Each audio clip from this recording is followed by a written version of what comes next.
इस कार्यक्रम के पुण्यार्चक हैं पुण्य सागर परम भक्त परिवार।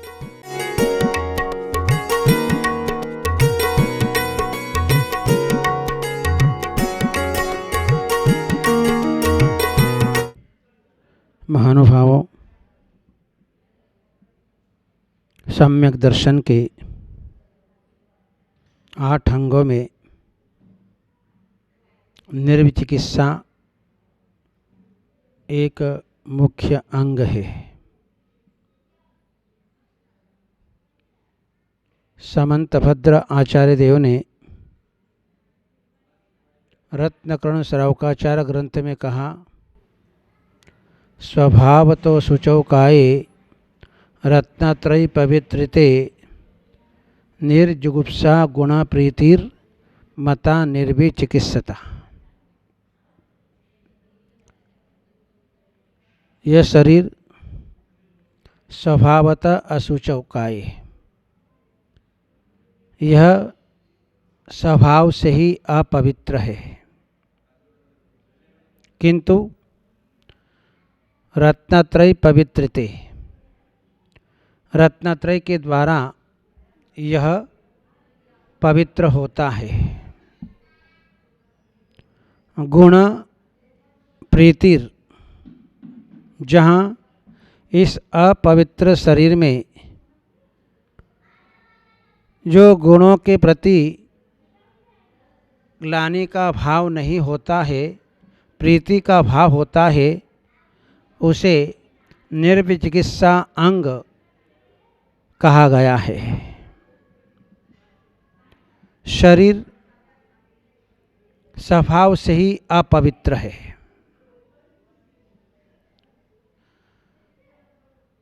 शरीर का परिणमन ही इसी प्रकार का है।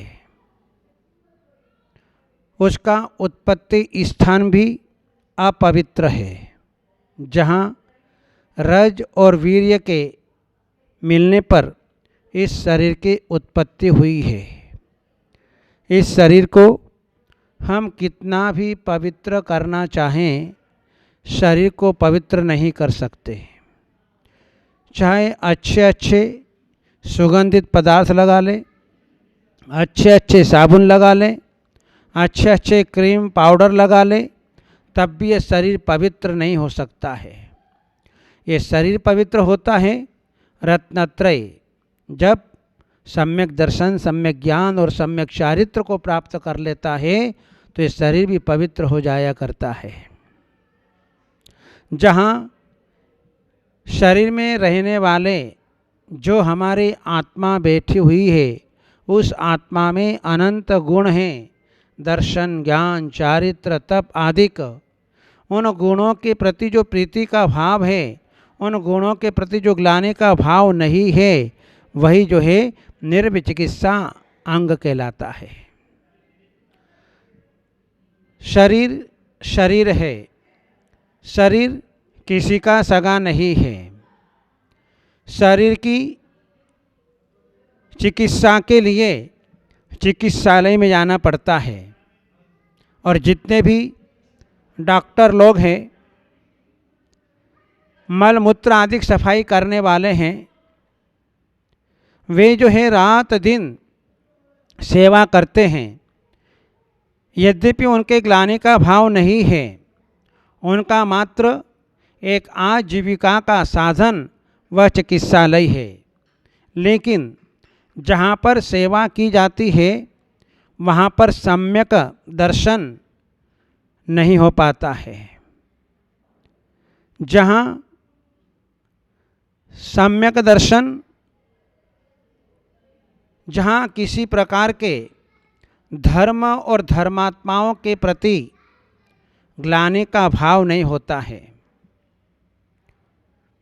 व्रत और व्रती के प्रति ग्लानि का भाव नहीं होता है, धर्म और धर्मायतनों के प्रति ग्लानि का भाव नहीं होता है, वहाँ निर्विचिकित्सा अंग होता है। मुनि तन माले नन देख घिनावे। पंडित प्रवर दौलत राम जी ने 6 डाला ग्रंथ में कहा कि मुनिराजों के मलिन शरीर को देख करके ग्लानि नहीं करना निर्विचिकित्सा है।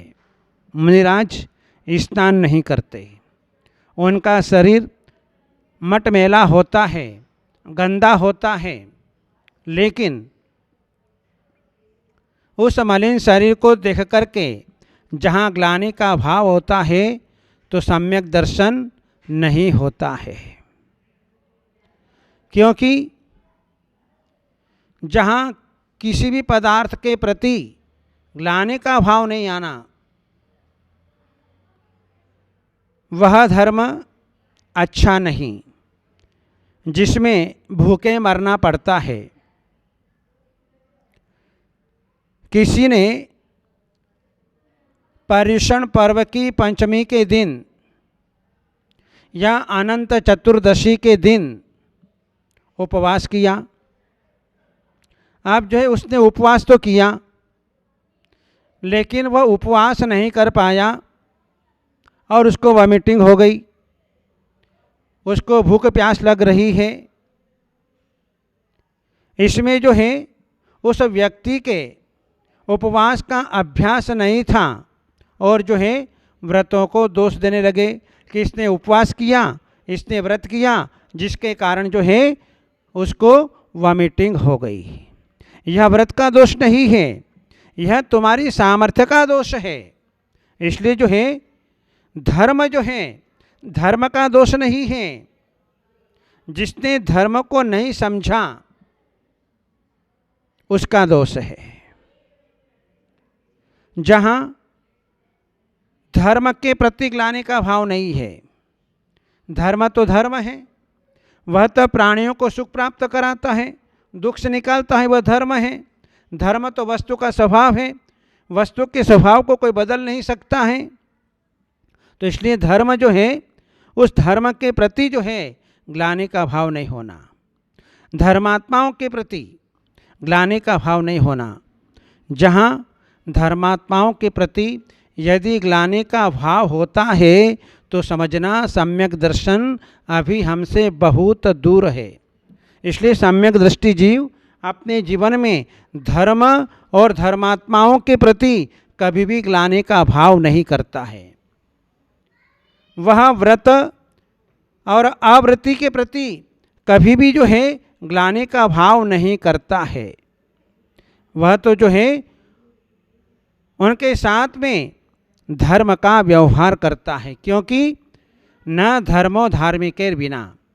समंतभद्र आचार्य देव की जो घोषणा है कि धर्मात्माओं के बिना धर्म नहीं रहता है। जहाँ एक व्यक्ति मंदिर जा रहा है उसको धन्यवाद देना, एक आपके घर का बालक जो है नमोकार मंत्र बोल रहा है, भक्तामर का पाठ बोल रहा है, तत्वार्थ सूत्र का पाठ बोल रहा है, उसको धन्यवाद देना, आशीर्वाद देना और कहना कि तुम ही आगे चल करके इस धर्म की नींव हो, धर्म को संभालने वाले हो। तो जहाँ इस प्रकार से जो है उन बच्चों को जो प्रोत्साहन किया जाता है उसके प्रति जो है ग्लानि का भाव नहीं होता है, तो वहाँ पर जो है ऐसे जो है निर्विचिकित्सा अंग वहाँ पर दिखाई देता है। मल को देख करके ग्लानि का भाव मत लाना, क्योंकि शरीर तो जो है वह तो मल को ही उत्पन्न करेगा। आप अच्छे से अच्छा पदार्थ, महंगे से महंगा पदार्थ इस शरीर के अंदर आप डालोगे तो आपको मल ही मिलने वाला है, दूसरा कुछ भी मिलने वाला नहीं है, क्योंकि शरीर का परिणमन ही ऐसा है। अरे जिस पदार्थ को तुमने खाया है वह तुम्हारा खाया हुआ भोजन है, वही आज जो है मल रूप में परिणमित हो गया है, लेकिन उसको देख करके ग्लानि का भाव क्यों? जब भोजन बना था और भोजन जो है जड़ द्रव्य है, उस भोजन को जो है जब आपने देखा उस समय आपको बहुत तीव्र भूख लग रही थी और उस समय जो है आपके मन में आया पहले ये खा लो, पहले लड्डू खा लो, पहले कचौरी खा लो, पहले जलेबी खा लो, पहले इमरती खा लो। इस प्रकार के उदड़ बुन में जो है रहता है और जो है वह अपने उदरस्थ कर लेता है।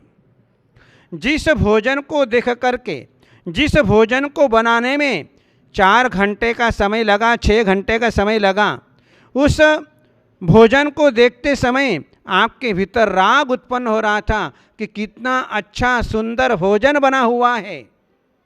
और आज वही भोजन जो घाटी उतरी माटी, जैसे ही गले से नीचे उतरी कि माटी का रूप परिवर्तित कर लेती है। ये जो है परिणमन इस शरीर का इस प्रकार से होता है। अब वही जो है मल रूप से आपके शरीर से बाहर निकल रहा है। जहाँ उस मल को देख करके उस जड़ द्रव्य के प्रति हमारे भीतर देश बुद्धि उत्पन्न हो जाती है। जहाँ मृत पशु सामने पड़ा हुआ है, उस मृत पशु को देख करके आप अपनी नाक सिकोड़ लेते हैं, दुर्गंध आ रही है। जहाँ घोड़े पर, हाथी पर तुम जो है अपने जीवन में बैठे तो तुम्हें हाथी बहुत अच्छा लग रहा था, क्योंकि तब तक उसके अंदर प्राण थे। जीवंत हाथी पर तुम बैठे, जीवंत घोड़े पर तुम बैठे और तुमने सवारी की। उस समय तो हाथी आपको अच्छा लग रहा था, उस समय घोड़ा आपको अच्छा लग रहा था, किंतु जैसे ही उस हाथी में से प्राण निकल गए, उस हाथी को देख करके, घोड़े को देख करके, उस मरे हुए प्राणी को देख करके आप अपने नाक सिकोड़ रहे हैं। एक बार तो जो है तुम जो है उस मृत शरीर को देख करके, उसकी दुर्गंधी को देख करके आप जो है दूर भाग रहे हैं। जिस समय हाथी पर बैठे थे तो बहुत उस समय तो आपको मज़ा आ रहा था और हाथी पर बैठ करके जो है आपकी फोटोएं खींची जा रही थी, आपको बहुत खुशी हो रही थी। अब वही हाथी जो है आपके सामने मरा हुआ दिखाई दे रहा है, उसके शरीर से दुर्गंध आ रही है और जो है आप नाक सिकोड़ रहे हैं। जहाँ ये विचार नहीं किया कि जिस देह रूपी हाथी पर हम विराजमान हैं, उस हाथी की भी एक दिन ऐसी ही दशा होनी है। तुझे देख करके जो है दूर भागेंगे। यदि आज हमारे सामने यदि कोई मुर्दा निकल जाता है, मुर्दा देखने में आता है, तो अपने घर के बच्चों को रोक लेते हैं कि तुम्हें इस स्मशान की ओर नहीं जाना है। हाथी को देख करके एक बार तो व्यक्ति मरे हुए हाथी को देख करके आगे निकल जाएगा, लेकिन तेरे को देख करके वह अपना रास्ता काट लेगा, वह अपना रास्ता बदल देगा और यहाँ तक अपने बेटे को मना कर देगा कि रात का समय हो गया है, इस स्मशान की ओर नहीं जाना, क्योंकि वहाँ पर भूत प्रेत का निवास होता है। अरे जिस शरीर को हमने इतना पालन पोषण किया, जिस शरीर को हमने अपना माना, जो हमारे पिता का अंग है, माता का अंग है, भाई का अंग है, बहन का अंग है, उस अंग को देख करके आज जो है हम अपने घर के बेटे को रोक रहे हैं कि तुझे जो है उस मुर्दे की ओर नहीं जाना, तुझे जो है स्मशान की ओर नहीं जाना, क्योंकि वहाँ पर भूत प्रेत निवास करते हैं। एक प्राण निकल जाने पर व्यक्ति के जीवन में वो मुर्दा उस भूमि को कितना अपवित्र कर देता है और उसको देख करके जो है व्यक्ति का मन ग्लानि से भर जाता है। ये निर्विचिकित्सा अंग बहुत बड़ा अंग है, जहाँ हमारे साधक लोग अपने जीवन के अंदर समाधि की साधना करते हैं। उस समाधि की साधना के समय जो है निर्यापक आचार्य जो समाधि कराते हैं, वे 4 साधुओं को ऐसे नियुक्त करते हैं कि जिनके भीतर किसी प्रकार के ग्लानि का भाव नहीं होता है, क्योंकि समाधि के समय जो है उनका शरीर जो है केवल हाड़ पंजर से युक्त होता है, मात्र चर्म से आच्छादित होता है। एक एक नसें दिखाई देती हैं, एक एक हाड़ दिखाई देता है, आंखें अंदर चली जाती हैं, गाल चिपक जाता है, सारा मांस सूख जाता है। ऐसे जो है उस समय उस छपक की स्थिति होती है, लेकिन फिर भी 4 मुनिराज धीर वीर गंभीर होते हैं, वे उनसे किसी प्रकार का ग्लानि का भाव नहीं करते हैं। एक सम्राट जंगल के रास्ते से गुजर रहा था और जो है आगे आगे सेना चल रही थी। बीच जंगल में पहुंचने के उपरांत जो है बहुत दुर्गंध आ रही थी, और दुर्गंध आ रही थी तो सेनापति ने आकर के कहा कि राजन, आगे बहुत बड़ी दुर्गंध आ रही है, आपने को उस मार्ग को बदल देना चाहिए, इस मार्ग से नहीं जाना चाहिए। लेकिन सम्राट ने कहा, सेनापति नहीं, आपने को इसी मार्ग से चलना है। और जो है सम्राट के कहे अनुसार आगे आगे चलते गए, और जैसे ही सामने कुत्ते का शव दिखाई दिया, मृत शरीर दिखाई दिया, उसकी दृष्टि सम्राट के कुत्ते के ऊपर पड़ी, मरे हुए कुत्ते के ऊपर, और उसने देखा कि देखो इसके दांत कितने सुंदर स्वच्छ हैं। सम्यक दृष्टि जीव हमेशा गुण प्रीति, वह गुणों के प्रति प्रीति करने वाला होता है। इस अपवित्र शरीर में भी वह गुणों को निहार रहा है कि इसके दांत कितने अच्छे हैं। इसलिए सम्यक दृष्टि जीव अपने जीवन में कभी भी ग्लानि का भाव नहीं करता है। आवृत्तियों से ग्लानि मत करना और आप वृत्तियों का आदर करना।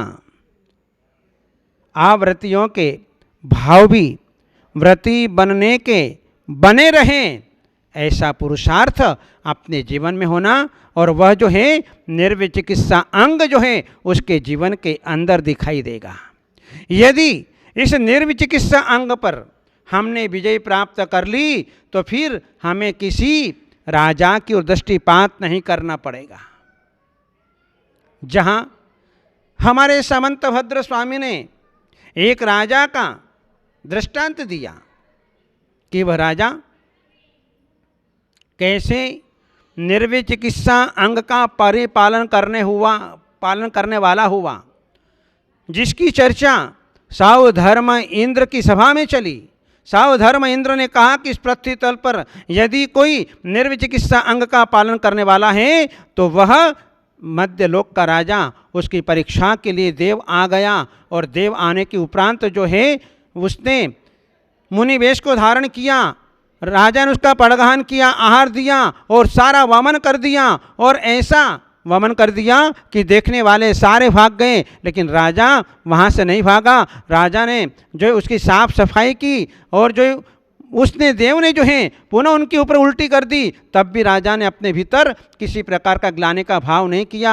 और जो है उस देव ने कहा कि जैसा सौधर्मेंद्र ने आपकी चर्चा की वैसे मैंने आपको यहाँ पाया। इस प्रकार से उसकी पूजा आदर सत्कार करके वह स्वर को चला गया। इधर जो है वह राजा संसार शरीर भोगों से विरक्त होकर के मोक्ष मार्ग पर आरूढ़ हो गया और कर्मों को नष्ट करके मोक्ष चला गया। इसलिए सम्यक दृष्टि जीव अपने जीवन में कभी भी ग्लानि नहीं करता, निर्विचिकित्सा अंग को प्राप्त करता है। बोलिए गुरुदेव आचार्य श्री अजीत सागर जी महाराज की।